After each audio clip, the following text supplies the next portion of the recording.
Bueno, buenas tardes. Vamos a comenzar con la transmisión del día de hoy.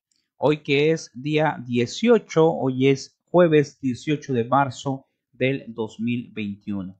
Y les agradecemos que nos acompañen, nos atrasamos un poquito, pero vamos a continuar con lo que es este curso de catecismo, curso superior del Padre José de Arp. Y pues bueno, es un libro, como ya dijimos, muy interesante. Ahorita vamos a seguir avanzando en los temas que estamos realizando. Bueno, mi nombre es Gabriel Esteban, soy catequista y pues bueno, vamos a checar que se esté visualizando de manera correcta aquí en el monitor que tenga a un lado para poderlo ver, checar y compartir con los demás. Muy bien, pues vamos a comenzar entonces. Les agradezco a las personas que amablemente ya nos están siguiendo en esta transmisión en vivo. Y vamos a comenzar, o vamos a comenzar, sí, con lo que es nuestra oración inicial, como siempre, invocando al Espíritu Santo. Y vamos a repetir, son tan amables ustedes también, aunque sea en vivo o diferido. Vamos a decir, ven Espíritu Santo, llena los corazones de tus fieles y enciende en ellos el fuego de tu amor.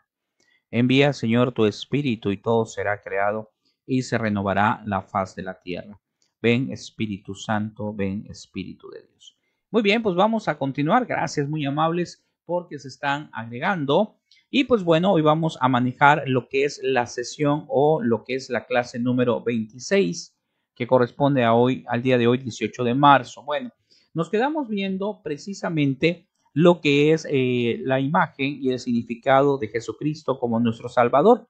Y en el 147 el Padre nos dice, anuncian esto los profetas mucho tiempo antes de la venida del Mesías. Y dice Malaquías, el último de los profetas, vean, el último de los profetas lo profetizó 450 años antes de la venida de Jesucristo. Vean qué interesante está esto porque pues quiere decir que, como ya hemos dicho, toda la historia de la salvación, pues había sido propuesta desde muchísimos años atrás. O sea, ya se esperaba, el mundo ya esperaba a un Salvador prometido, que es precisamente Jesucristo. En el 148 dice, eran también conocidas estas profecías mucho antes de Jesucristo, y dice, todas estas profecías, varios siglos, o sea, lo que menciona en el 147 es del último profeta, 450 años, y dice varios siglos antes de Jesucristo se habían escrito, conservado y leído por los judíos como escritos divinos, se habían traducido en otras lenguas y propagado entre los pueblos gentiles. Entonces, con eso terminamos este pedacito de preguntas o de análisis de cómo es posible que Jesús, ¿verdad?, desde mucho antes los profetas hablaban de su venida y casaba, como hemos visto en los temas anteriores, las profecías con lo que es la venida de nuestro Señor Jesucristo. Por eso, en el aspecto bíblico, pues está perfectamente confirmado que Jesucristo era y es el Salvador o el Redentor que iba a venir. Ahora, ¿qué otra pregunta? Ya pasando un poquito a hablar nuevamente de nuestro Señor Jesucristo, pero de ahora de otro enfoque. Antes de ello nos dice el Padre, de consiguiente es indudable que estas profecías son auténticas, es decir, que tienen por autor al mismo Dios, claro, porque está en las Sagradas Escrituras, porque solo la ciencia infinita de Dios podría trazar con tanta anticipación una imagen tan fiel del futuro Salvador. Y habiéndose cumplido en Jesús de Nazaret, todas esas profecías, qué interesante, todo lo que estaba en el Antiguo Testamento acerca de Jesucristo se cumplen en él. Dice, no puede caber duda de que él es el Redentor prometido. Y aquí el Padre, como lo hace varias veces, nos pone una aplicación práctica, es decir, algo que nos permita entender un poco más sobre esta situación que estamos hablando, en este caso, sobre nuestro Señor Jesucristo en cuanto a la anticipación de que Él es el Redentor. Dice, qué felices somos de conocer a nuestro divino Salvador, por quien suspiraban los padres del Antiguo Testamento. Es decir, esto es una oportunidad muy grande. Estamos en un momento muy especial. ¿Qué hubiera pasado? Pues si hubiéramos nacido, que pues había esa posibilidad, que Dios hubiera permitido que viniéramos aquí, tú y yo, en ese tiempo donde antes de nuestro Señor Jesucristo. Pues ese tiempo estaban todos esperando, todos los que conocían acerca del Antiguo Testamento, todos los del pueblo judío en especial, pues estaban en espera del Salvador y estaban deseosos de poderle encontrar, de poderle conocer, pero pasaron muchísimos años, ya lo vimos. Y nosotros ahora, pues que conocemos todo lo que es la historia, conocemos lo que Él nos ha dejado y conocemos que está realmente presente en la hostia consagrada, pues debe de ser para nosotros, como dice aquí la aplicación práctica del Padre, pues una gran alegría, un gran encuentro con Dios, porque no fue en ese tiempo que se desconocían muchas cosas, es ahora que conocemos tantas cosas y debería de ser un momento y un tiempo muy privilegiado para ti y para mí. Y aquí también nos acaba diciendo el Padre, amémosle siempre y sirvámosle con limpio corazón para retomarle en algo tan grande, en algo el gran amor que nos prodigó al venir al redimir el mundo. O sea, todo ese amor que Él nos dio, ese amor que representa, ahorita estamos en tiempo de Cuaresma, se nos acerca ya la Semana Santa y nos hace recordar esos momentos de tanta tristeza para la pasión y muerte de nuestro Señor Jesucristo. Pero también nos hace encontrarnos con el resucitado posteriormente, ¿verdad? Y nos hace darnos cuenta de la importancia de que Jesucristo tuvo que sufrir todo esto precisamente para que nosotros tuviéramos tantas cosas especiales ahora. Y vamos a analizar ahora la siguiente pregunta que ya se refiere un poco a otro tema que también es muy interesante. Aquí nos dice el Padre en la sección 2, dice Jesucristo, Dios verdadero. Aquí lo que vamos a ver precisamente, ya hemos visto que Jesucristo es el Salvador prometido en los temas anteriores, pero aquí vamos a ver el fundamento por el cual nos damos cuenta que Jesucristo es Hijo de Dios verdadero. Y en la 149 nos dice el Padre, ¿cómo sabemos que Jesucristo es el Hijo de Dios y Dios verdadero? Y el Padre nos contesta, sabemos que Jesucristo es el Hijo de Dios y Dios verdadero porque, primero, por los anuncios de los profetas, por todo lo que hemos dicho anteriormente, de que los profetas iban anunciando precisamente al Salvador. Luego, por el testimonio del Eterno Padre. ¿Por qué? Porque Dios Padre lo fue presentando así. Y hay muchos hechos, por ejemplo, ahorita me viene a la mente cuando bautizaron a nuestro Señor, cuando se escucha en el cielo la voz que dice, este es mi Hijo muy amado.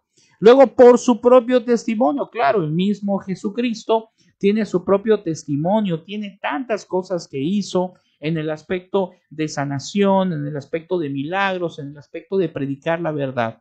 Por la doctrina de los apóstoles, porque lógicamente después que ya no estuvo Jesús aquí en la tierra, sus apóstoles se dedicaron a predicar. Acuérdense, por ejemplo, cómo nos cuentan los hechos de los apóstoles, que llegó un momento en que se bautizaron miles y miles de personas tan solo con la predicación de los apóstoles. Y por la doctrina de la iglesia, claro, el magisterio de la iglesia que nos ha enseñado y nos sigue enseñando acerca de lo que es Jesucristo como la segunda persona de la Santísima Trinidad.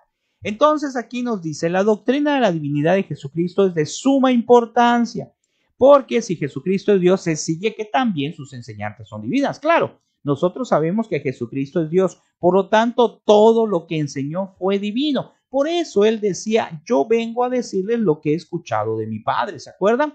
Y que la iglesia fundada por él es una institución divina, que el magisterio eclesiástico tiene realmente el don de la infalibilidad que Jesucristo le prometió. Bueno, y eso está en las preguntas que veremos posteriormente, y que de consiguiente tenemos una garantía divina de la verdad de cada una de las doctrinas de la iglesia. Bueno, esto es asumirlo, pues como ya lo ha dicho el Padre aquí en estos puntos, pero también hay que asumirlo por lógica. Vean, si nosotros estamos, porque aquí estamos en la Iglesia Católica, que la Iglesia Católica fue fundada por Jesucristo cuando se lo dijo a San Pedro, y Jesucristo es Dios, entonces, por lo tanto, la Iglesia Católica es una institución divina. Esto no quiere decir que no haya fallas humanas, sino que es divina en cuanto a su contenido, en cuanto a su esencia, es divina porque es fundada por Dios. Sin embargo, tenemos, como he dicho en otras ocasiones, que rezar por todos, por los laicos, por los sacerdotes, religiosas, religiosos, porque todos estamos inmersos en este mundo de pecado. Entonces, todos podemos caer, pero la oración y nuestro empeño por hacer la voluntad de Dios, por tratar de hacer lo que Dios quiera es lo que nos logra sostener dentro precisamente de la iglesia. Si a veces decimos, o hay gente que dice, pues no voy a la iglesia porque hay puros pecadores, pues claro que sí, si habemos puros pecadores, pero si vamos allí o vamos a la iglesia de Dios, a la iglesia católica, pues es porque necesitamos de esa gracia, no es porque seamos perfectos. Si en la iglesia católica no hubiera pecadores, pues entonces, pues no tendría caso, porque alguien diría, ¿y entonces para qué voy? Pues voy precisamente para tratar de buscar quitar mi pecado, tratar de estar en gracia, ¿verdad? No es un lugar de santos, es un lugar de gente que quiere buscar o que busca esa santidad. Sin embargo, nosotros tenemos, como ya dije, que pedir por los demás, tenemos que pedir, interceder unos por otros, pero pedirle a Jesucristo sobre todo su intercesión. Y aquí dice, es verdad que tenemos todavía otras pruebas irrefragables de la divinidad de la iglesia y de su doctrina. Por ejemplo, dice, en su admirable propagación, insigne santidad e inagotable fecundidad en todo lo bueno, en su unidad católica e invencible estabilidad. Pero la prueba sacada de la divinidad de Jesucristo es la más clara y sencilla. Claro, con este análisis que hemos hecho nos damos cuenta que es una institución divina, con fallas sí, pero que es una institución divina y que con fallas me estoy refiriendo en el aspecto humano, como ya te dije, por nosotros, pero la institución fundada con los dos grandes pilares que ya sabemos que son las Sagradas Escrituras y el magisterio de la iglesia, pues en base a eso tenemos que ir avanzando y tenemos que ir confiando en nuestra fe.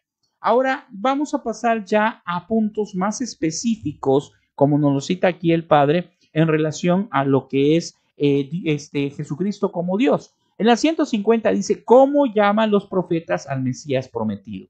Y dice el Padre, los profetas llaman al Mesías prometido Dios. Dios con nosotros, por eso se le reconoce como Emmanuel, Dios por nosotros, el admirable, el Padre del siglo venidero. Isaías, vean, desde el Antiguo Testamento dice de él, Dios mismo en persona, vean qué interesante, vendrá y os salvará. Desde el Antiguo Testamento ya nos habla de que iba a venir un Salvador, sí, efectivamente, pero Isaías nos lo aclara y dice, Dios mismo. No está hablando de una persona como tú o como yo, sino es un Dios hecho hombre.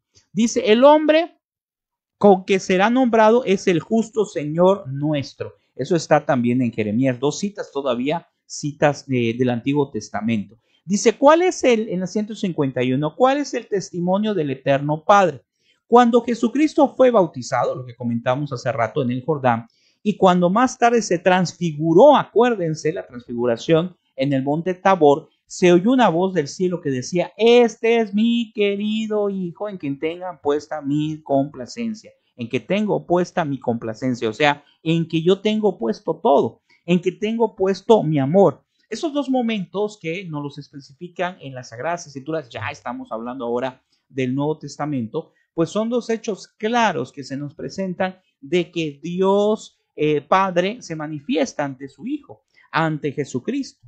Entonces de ahí se desprende lo que vamos a ver posteriormente nosotros como el misterio de la Santísima Trinidad, que ya hemos hablado anteriormente un poco acerca de ello, ¿verdad? Tres personas en un solo Dios verdadero.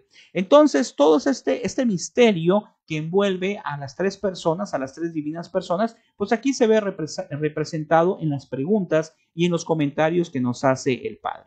En la siguiente pregunta, en la 152 nos dice, Jesucristo aseguró de sí, en la 152 dice, ¿qué testimonio da Jesucristo de su divinidad? O sea, ¿él qué dice en cuanto a la divinidad propiamente de él?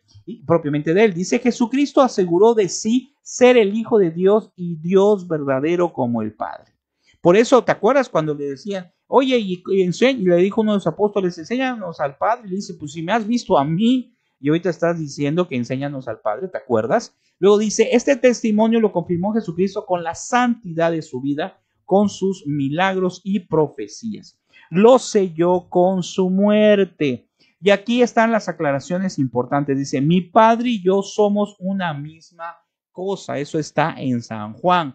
Todo logo del Padre lo hace igualmente el Hijo, con el fin de que todos honren al Hijo de la manera honran al Padre. Eso también está en San Juan. Cuando San Pedro dijo a Jesucristo, tú eres Cristo, el Hijo de Dios vivo. Eso está en San Mateo. Y cuando Santo Tomás le dijo, Señor mío y Dios mío. Entonces, estas frases junto con la que te mencioné al principio, que no está acá, y muchas otras más, nos hacen darnos cuenta ya en lo que es el Nuevo Testamento, la confirmación de que Jesús es Dios, la confirmación de su divinidad. Claro, porque Jesucristo es hombre, claro, pero también es Dios. Jesucristo entonces fue prácticamente igual a nosotros en el aspecto humano, menos en el pecado, pero sin perder su divinidad. Esto es algo que también lo podemos considerar como un misterio, porque es algo difícil de poderlo entender, pero el magisterio nos ha explicado ya por muchas situaciones, en las propias Sagradas Escrituras, en más o menos en qué consiste. Vamos a analizar la siguiente pregunta, más bien no es pregunta, es comentario, perdón, dice, ¿era tal la santidad de Jesucristo que él pudo decir a sus mismos enemigos los judíos, ¿quién de vosotros me convencerá del pecado? O sea, tanto él sabía de su propia santidad, de una santidad que solamente puede venir de un Dios, de una divinidad, de su divinidad de ser hijo de Dios, de ser precisamente la segunda persona, la Santísima Trinidad. Y Pilato se vio precisado a declarar públicamente, yo ningún delito hallé en este hombre. O sea, ahí se ve que públicamente fue condenado por algo injusto, porque ni siquiera en el aspecto humano se podría ver algo de injusticia. Dice, en varón tan santo no cabe mentira ni engaño. Luego era imposible que Jesucristo faltara a la verdad cuando aseguró ser el Hijo de Dios y Dios verdadero como el Padre.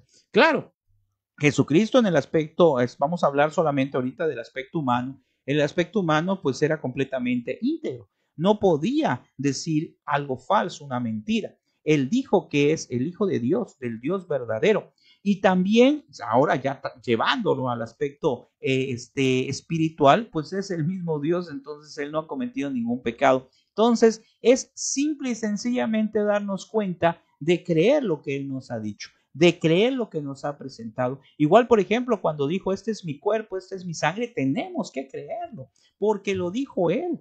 Existen, como les he dicho, los milagros eucarísticos, pero no es necesario, nuestra fe tiene que estar fundamentada en lo que Él ha dicho, en lo que Él nos ha presentado, en lo que Él ha demostrado. Entonces, es muy interesante esto. Y después nos dice, conjugado por sus jueces en nombre de Dios vivo, a fin de que declarare si él era el Cristo, el Hijo de Dios, aseguró Jesucristo solemnemente, yo soy. Es decir, cuando estaba en ese juicio que le hicieron, pues él le preguntan, ¿verdad? Oye, ¿tú eres de verdad el Hijo de Dios? Y él nunca se retractó, nunca dijo algo contrario, aseguró y confirmó, dice, yo lo soy.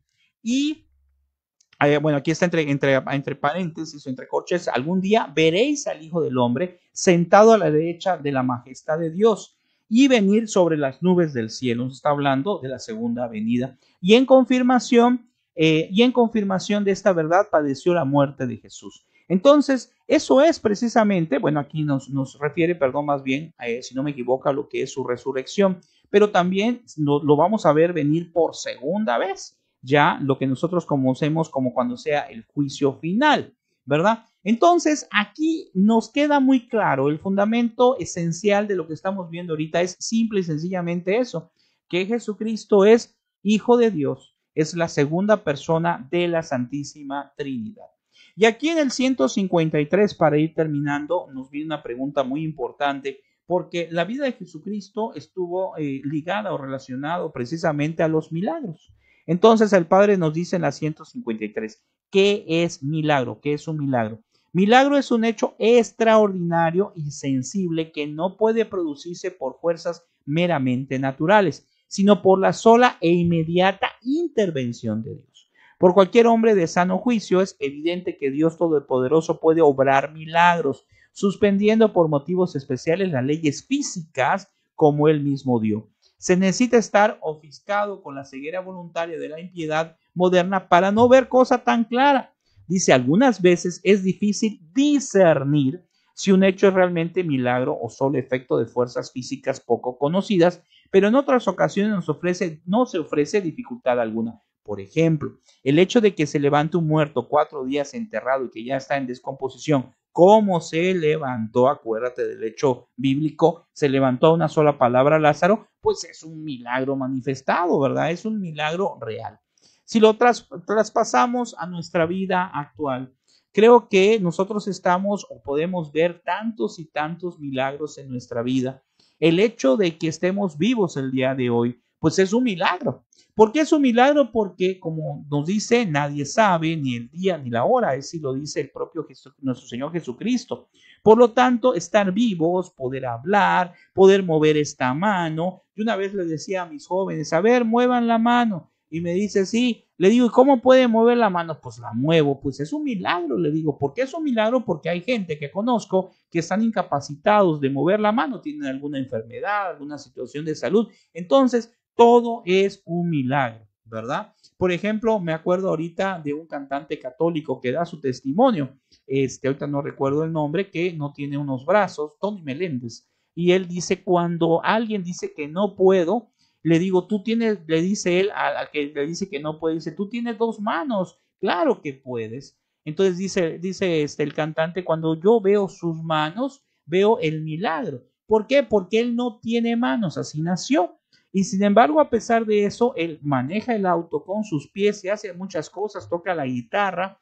¿Qué quiere decir esto? Pues quiero terminar con esta reflexión, que los milagros están en todos lados, en nuestra vida, alrededor, con nuestra familia, etcétera.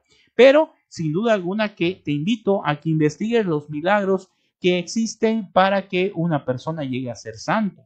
Hay milagros, por ejemplo, del beato Acutis, que en este caso no fue para ser santo, sino para beatos, como un niño que no paraba de devolver los alimentos y que estaba muy enfermo. Simplemente cuando pasó sus reliquias, pues le dijo este niño a su papá o a su tío, si no me equivoco, ¿qué hago? Y le dice, pues pídele al beato que te libre de esto, que te quite esa enfermedad. Inmediatamente se le quitó, le hicieron estudios y ya está completamente sano. Y eso significó que puedan o que hayan podido beatificar a este joven Acutis. Eso solo por decir un ejemplo, pero también la beatificación de San Juan Diego, no sé si la conoces, es formidable. ¿Por qué? Porque en esa beatificación nos cuenta Monseñor Chávez en un video de una manera extraordinaria. Cuenta cómo un muchacho se quería tirar porque se sentía muy mal, estaba muy mal creo que por las drogas o el alcohol. Se tiró, se golpeó, se partió su cara y se levantó.